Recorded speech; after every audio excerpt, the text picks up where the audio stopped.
This video is brought to you by Straight Goods News, Canada's alternative online news source. Visit straightgoods.ca. Well, thank you very much. It's no secret to all of us the drought that's affected Ontario and the eastern part of this country over this past summer and spring. And so what we're seeing the effects of that. In fact, in parts of Ontario, we've already lost crop. We're not talking about the early summertime that came in March when we lost apples and cherries and a lot of other tree fruits. We're now talking about grains, we're talking about corn, and we're talking about hay that basically has simply dried up and shriveled up and disappeared. And so the expectation is for us that we need the minister to be in action, not out of action. Minister Ritz has literally been missing in action when it comes to the disaster that's befalling farmers in the eastern half of this country.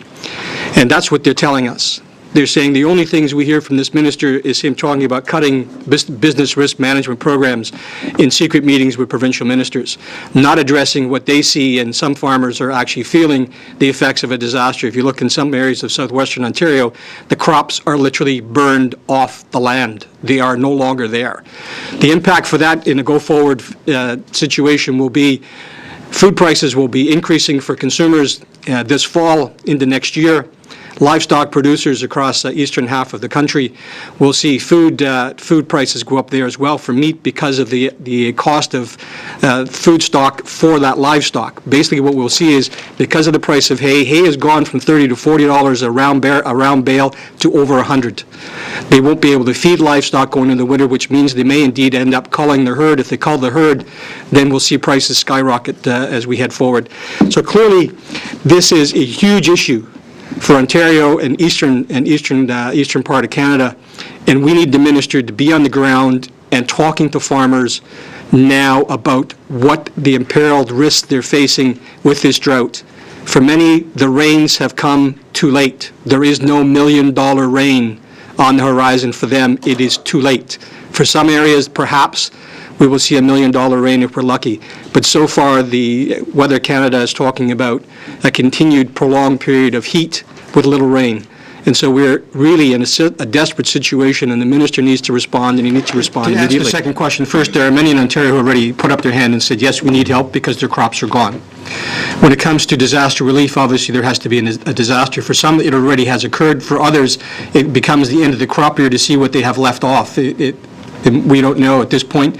There's only about 20% of Ontario where there's a viable crop still left on the ground. There's $1 million rain sitting out there for some, but for most, it's already too late. If you look at parts of southwestern Ontario, it looks like a desert. The corn is no higher than 6 inches, and it's burnt. There's no saving that corn. Corn on the Chicago Futures Trade Board on Friday went to $8.16 a bushel, the highest it's been in years. The ethanol plants in the northeastern United States, because of the major drought through the Midwest of the U.S., is bidding up the price of corn, which means livestock producers can't get their hands on that corn because it's going to an ethanol plant in the States because of the higher price. So they're looking to shift. They're also, a lot of them, they're out of hay already. There's no second cut because of the drought, which means they're already running out of hay, having a hard time finding it, and when they do, it's $100 a round bale. So it's pushing beyond where they need to be. So clearly, there's an issue in front of us that needs to be addressed now. Clearly, there could be an additional issue of even greater losses as we head towards the fall. And the minister has been holding secret meetings with his provincial counterparts to talk about the Growing Forward 2 program, which is 2 years from now, and how to reduce those costs by taking out potentially $2 billion worth of money out of business risk management programs. While farmers are suffering, all they can hear is money is going to go out of the program. You talk about being kicked in the gut while you feel like you're down. I mean, clearly this minister needs to be on the ground in the province of Ontario and Quebec and eastern Canada, reassuring farmers that he intends to be and stand with them and make sure that they get adequate protection. Because they're saying, look, our colleagues and friends, when there was floods in Saskatchewan, the minister was on the ground right away. How come when we have a drought here in Ontario, we can't see him? And what about the crop insurance? Shouldn't they have crop insurance? Many do have crop insurance, but crop insurance is quite often, unfortunately, is based on previous years. If the years were lean, then clearly you're at a disadvantage. The other side of it is the crop insurance program has gotten expensive for some, where they just don't have it anymore. And so what we're seeing is less and less folks who have crop insurance in an adequate ratio that would actually protect them. So what we're seeing is there's a shortfall. I mean, we're now potentially faced with a disaster. It goes beyond crop insurance when you're faced with it. Does someone know there's a drought out here? I mean, they certainly don't think their minister thinks that, because they don't hear a word from him. Steve Rennie, the Canadian Press. It's my understanding that for the Ag Recovery Program, it's up to the provinces to first make the request to the feds in order to initiate it, and I'm told that has not been done yet. The provinces have not gone to the feds and made that request. So is it not incumbent on the provinces to put in that request before we start going after the minister for not doing anything? Well, what we saw, like I said, about what we saw in the spring is both groups, federal and provincially, got on the ground in Ontario when it came to tender tree fruit at the same time. When I asked the minister in QP, I said, look, what are we doing? He said, we've got people on the ground. He spoke to me privately after, and he said, look, we've got our folks in there. I'm talking to the provincial minister. The provincial minister is expected this week to declare a disaster in tender tree fruit crops this week, which will trigger agri-recovery. You're absolutely correct. That must happen that way. But the federal minister needs to let folks know, in my view, as well as the provincial minister of agriculture, and clearly my provincial colleagues can take that minister to task if they choose. It needs to be both of them, because there's such an overlap of programming between the two areas, and the money comes from the feds. Farmers don't care which one actually makes the declaration. They want to know that their ministers of agriculture are actually out there on the ground understanding what they face. And that's not what they feel at the moment. Certainly not the farmers I'm talking to in the province of Ontario, who feel as if people have just ignored them. Graham Lacktree, Metro News. So are you advocating emergency relief? And if so, like what kind of concrete form would that take? Well, if they declare a crisis, a declare a disaster, you actually go to agri-recovery. So you actually go through the programs. As was mentioned earlier, what about crop insurance? Well, that's the first place you have to go to. You have to go to crop insurance. You go to then agri-stability programming. You look at that sort of stuff, and then at the end of it, you look at agri-recovery, because basically your crop is decimated. And so, there is a layered program, but the difference is farmers need to get money in their hands this year, not 2 years from now. Because indeed, if it's 2 years from now, there's no crop going in the ground next year. And so it really is an issue of making sure that not only the programming does it work, to make it work, you actually need to identify there's a problem, get prepared for the problem so that when the declaration comes from the province, and which I'm sure that it will, and you're ready to act. And so it's incumbent upon the minister to be ready to act and needs to make sure that money gets in people's hands, similar to what it did out west last year, when actually that type of money actually gets into farmers' pockets much quicker than the other programming, which by the Auditor General's accounting, the last time they looked at the program, took 2 years to actually get the money there. The province of Ontario, and the reason we're talking more about Ontario and Eastern Canada is it's already done. It's over. There is no, as I keep saying, there is no $1 million rain for some folks in southwestern Ontario. It's over with. I don't know if you've seen some of the pictures, but there's been some, I think, in a couple of newspapers already. It's a wasteland. There is no recovery for that crop. It's simply gone. And so that's the dilemma that farmers are facing now. They already know it's over. So yes, they'll start the business risk management programs, the crop insurance program, all the other things. Now they're sitting and saying, okay, that isn't going to cut it. That's not going to get me through next year. And it's not going to let me replant. And I need to see agri-recovery happen. So there are some steps. The province needs to take step one. But clearly, farmers are saying very loudly to us, where's the minister?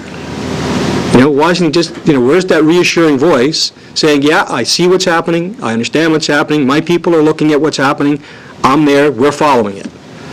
We don't hear any of that. We do know he's been in the province of Ontario. He's holding roundtable meetings in select ridings with select farmers about growing forward too, not about the drought. We do know he's been in 5 select ridings. All of them happen to be conservative ridings. He certainly hasn't visited mine, and I know he hasn't been in any of my colleagues' ridings in the province of Ontario that have agricultural components to it that happen to be non-conservative ridings. So we do know those meetings have taken place. But they're not talking about the drought, and he's not talking to farmers in those areas that are facing drought. but he is talking about going forward too and cutting BRM programs. And that's going to be, that's what we'll hear coming out of those meetings in the fall. He'll say, well, I discussed with farmers about, and they said, no, it's okay. Yeah, right now, the imperative is the drought that's facing farmers in this country and the consequences for consumers as we go forward. All of us are going to see this in the not-too-distant future. If you haven't witnessed it already, vegetable prices in this country have gone up, and they're going to go up higher, especially for local-grown produce. And watch the price of bread, and watch the price of beef this fall. For those who eat meat products, watch those prices start to escalate as it gets tougher and tougher to feed those animals over the fall, and it just becomes more and more expensive. There's some projections out there. There could be a 12 to 15% increase in some staple products across this country come this fall. That's a large increase above the rate of inflation that's hovers around 2%. This is a serious issue. This is a double hit the province has taken now.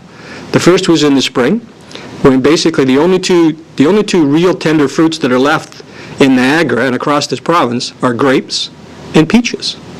The rest are gone.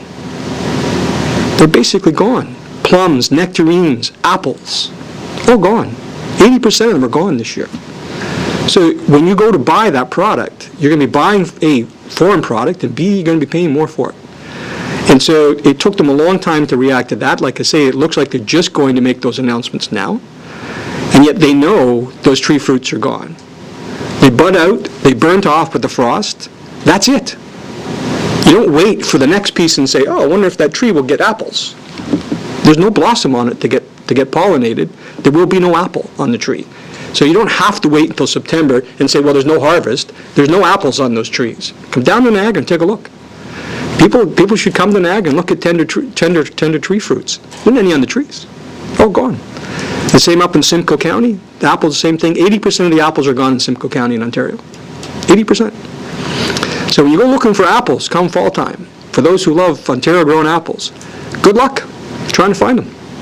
It's going to be hard to find. And this minister needs to respond to those things. He needs to let farmers know that he's aware of what's happening, it's his file, and reassure them. Folks need reassurance. They understand the programming. Farmers understand the programming. But what they want to hear from their ministry is, where are you? You're in the province of Ontario, but what are you doing besides talking about gutting BRM programs?